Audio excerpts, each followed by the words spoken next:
Ladies and gentlemen, let me begin with a truth that may unsettle you. The life you are living right now is the sum total of the habits you've repeated, day after day, moment after moment. Not the grand goals, not the one-time breakthroughs, not the one-time breaks, but the small, almost invisible choices that whisper, this won't matter, when in fact it matters more than anything. Today I want to share with you 10 small habits, seemingly ordinary yet quietly powerful. These are not life hacks, these are life builders. No, life builders. When done with intention, they can alter your direction, refine your character, and ultimately shape your destiny. 1. Wake up with intention, don't start your day on accident. Wake up and choose how the day will unfold. A simple sentence, today I lead my life, is enough to rewire your trajectory. 2. Write down 3 wins you want today every morning. List 3 things you want to accomplish. Not 20, just 3. This focuses your energy and trains your brain to chase purpose, not distractions. 3. Read 10 pages of a great book, books, or silent mentors. 10 pages a day isn't much, but over a year, that's 3,650 pages of wisdom. Your mind becomes what it consumes. 4. Practice stillness for 5 minutes. Call it meditation. Call it silence. Call it breathing. Whatever you name it, spend 5 minutes with nothing but your mind. Clarity follows calm. 5. Speak kindly, especially when it's hard the way you treat others when you're tired, stressed, or frustrated. This is your true character. Practice grace when it's inconvenient. 6. Move your body every day. You don't need a gym membership. You need motion, a walk, a stretch, a sweat. Movement stirs energy, and energy is the currency of achievement. 7. End your day with reflection before bed. Ask, what did I learn today? What am I grateful for? These 2 questions will make every day a stepping stone. 8. Limit your digital diet. Unfollow what numbs you. Mute what distracts you. Every scroll is a vote for what fills your mind. Choose wisely. 9. Tell someone a thank you every day. Gratitude turns ordinary moments into miracles. A sincere thank you not only elevates another, it elevates you. 10. Do one thing that scares you. Weekly growth lives just outside your comfort zone.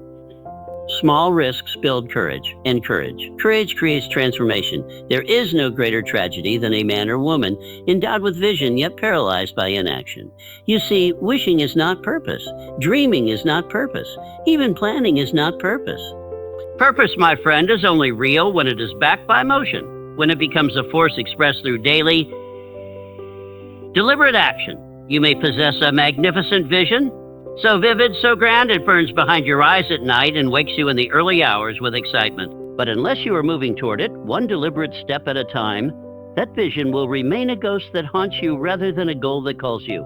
The great secret is this: definiteness of purpose is not found in the moment of inspiration. It is forged in the fires of repetition. It is not enough to know what you want. You must act like it is already yours. Not once, not occasionally, but every single day. Purpose is like a compass. It guides, yes, but it is your feet that must walk the path. Too many wait for the perfect time, the perfect opportunity, the perfect mood.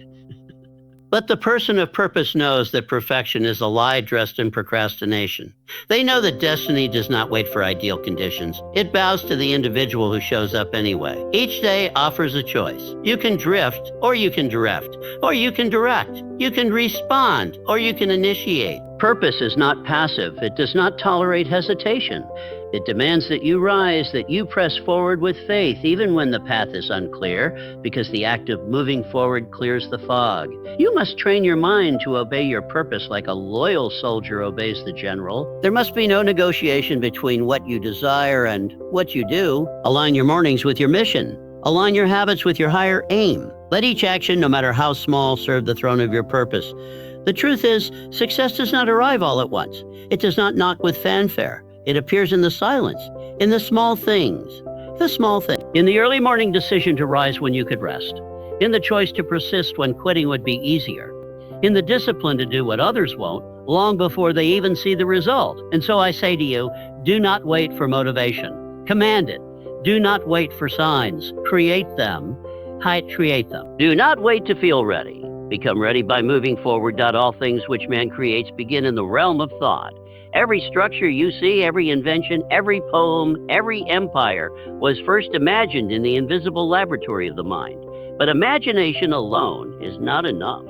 A single thought left unattended drifts like smoke and disappears.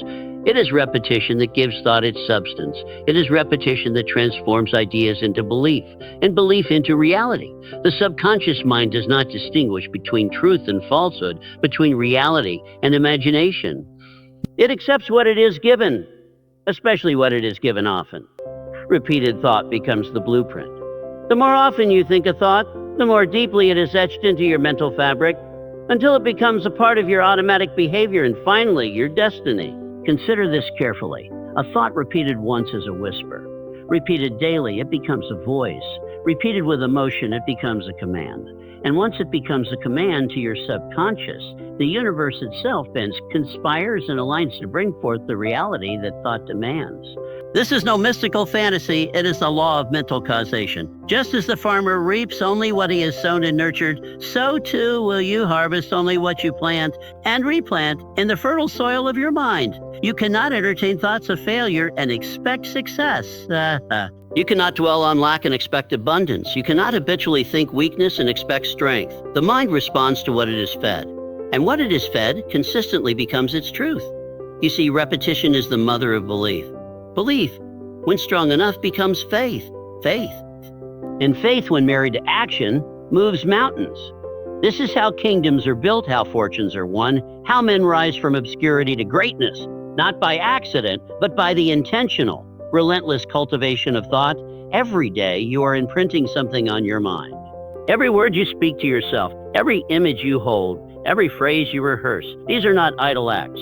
They are acts of creation. You are sculpting your self-image, carving your future, laying the bricks of your reality with each repetition. Let no man deceive you. Thoughts alone do not bring riches, but thoughts believed and repeated lead to actions that create them. It is not the passing desire that shapes your life, but the obsession, the dominant thought, repeated until it possesses your heart and drives your limbs into motion. The greatest battle you will ever fight will not be with the world. It will be with your own mind. It is there in the silent chambers of thought that empires are either built or destroyed. The man who does not consciously govern his thinking is a slave, even if he walks like a free man. The mind is a tool, perhaps the most powerful instrument ever placed in human hands. But like any tool, it must be mastered or it will master you. Left unattended, it will drift. Left undisciplined, it will default to fear, to doubt, to the inherited opinions of smaller minds. It will replay every failure, magnify every weakness, and invent problems where none exist. You must be its master, not occasionally, not when you feel like it. Not when you feel like it, always. Understand this, your mind is always working, whether you direct it or not. If you do not choose your thoughts will choose you. And more often than not, they will choose weakness over strength, confusion over clarity, procrastination over purpose. The truth? The average man is ruled by his moods. He acts when he feels like it. He speaks without filter. He surrenders to every impulse that passes through his mind and then wonders why his life remains the same. But the person of definite aim understands that feelings are fleeting, while purpose is eternal. They know that the mind, when trained, becomes a servant, but when left untamed, it becomes a saboteur. If you wish to rise above mediocrity, you must learn to think on purpose. You must challenge every thought that enters your awareness and ask, does this serve my vision or sabotage it? Every mental image you hold, every phrase you allow to repeat, every belief you permit to settle in the soil of your subconscious, it all matters. The secret is not to silence your mind, it is to command it. When doubt appears, you do not run. You confront it with reason and burn it with faith. When fear whispers, you do not submit. You stand taller and ask, what would the man I intend to become do in this moment? When your old programming urges you to quit, you don't argue. You override it with new instruction. You speak to your mind as a king commands his army, with absolute authority. Your mind can become your greatest ally or your most cunning enemy. It will build bridges to your dreams or barriers to your progress, depending solely on who is in charge. And do not make the mistake of believing this control happens once. No, it must be daily, hourly, moment by moment. The undisciplined man feeds his mind with whatever the world throws at him. The disciplined man selects his thoughts like a master gardener selects his seeds, carefully, intentionally, and always with harvest in mind. There is a dangerous lie that has crippled more ambitions than failure ever could. It is the belief that greatness is born in single, Herculean efforts, that to win one must wage war with life in grand, exhausting marathons. But the truth known only to those who persisted and prevailed is this: persistence is not a mountain climbed in a day. It is a choice made in minutes, again and again and again. The world sees the finished sculpture and gasps in awe, but it forgets the chisel struck it 10,000 times. It sees the shining figure on the stage, but not the early mornings, the late nights, the mundane tasks repeated when no one was clapping. You see, true persistence does not roar. It whispers. It doesn't show up in dramatic gestures. It shows up in the moment you want to quit. And don't. It is in the decision to do the work when no fire burns in your belly. It is in the moment you hear that familiar voice, or the one that says, "You can skip it today," and you respond with quiet defiance. Not today. Persistence is built in minutes. In the 5 minutes you push beyond your comfort. In the one more call you make. In the extra page you read. In the single action that says to your mind, "I am not here to dabble. I am here to dominate." The weak man waits for motivation. The persistent man builds it minute by minute. Understand this: the universe does not reward the man who acts occasionally, but the one who acts repeatedly, especially when he feels nothing, hears no applause, and sees no immediate gain.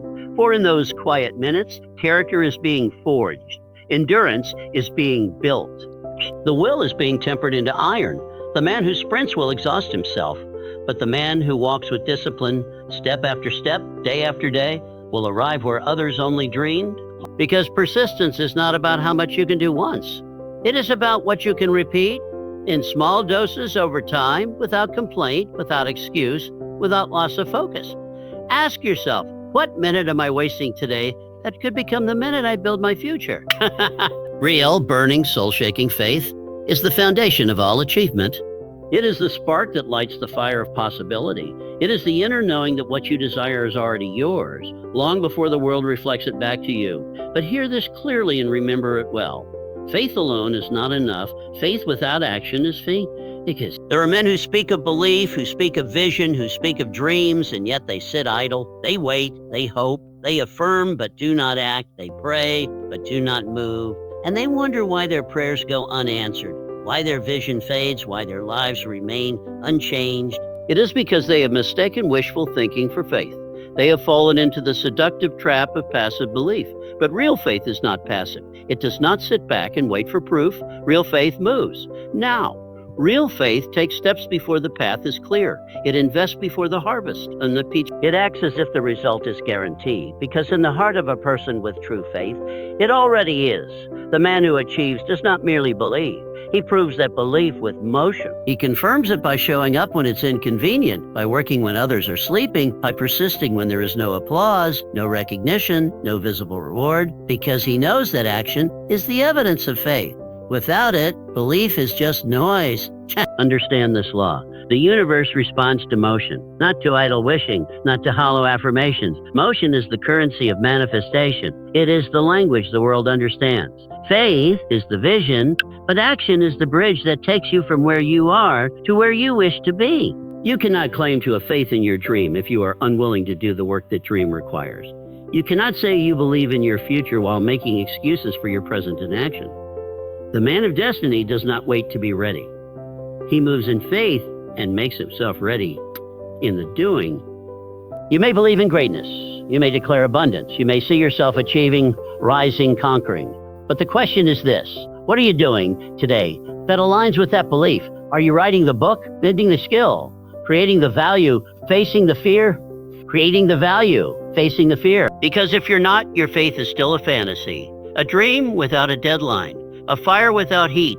You cannot rise above the level of your environment unless you first rebuild it to reflect the level to which you intend to rise. Look around you. The people, the places, the conversations, the habits, the sounds, the silence, the chaos, the order.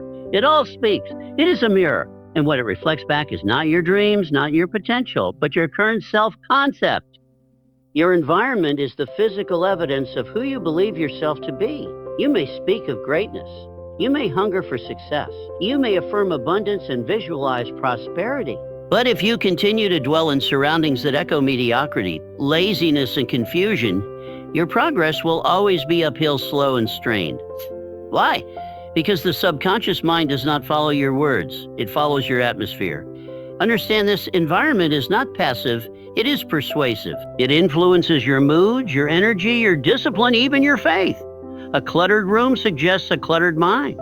A noisy space invites distraction. Surround yourself with doubters and you'll begin to second guess your own vision. Surround yourself with people who are content with less and you will begin to shrink your expectations to fit in. But the man of purpose, he curates his surroundings with intention. He knows that just as a seed cannot thrive in barren soil, a powerful vision cannot grow in a toxic atmosphere. He sets standards. He eliminates what weakens his will. He decorates not for comfort alone, but for clarity, for focus, for alignment.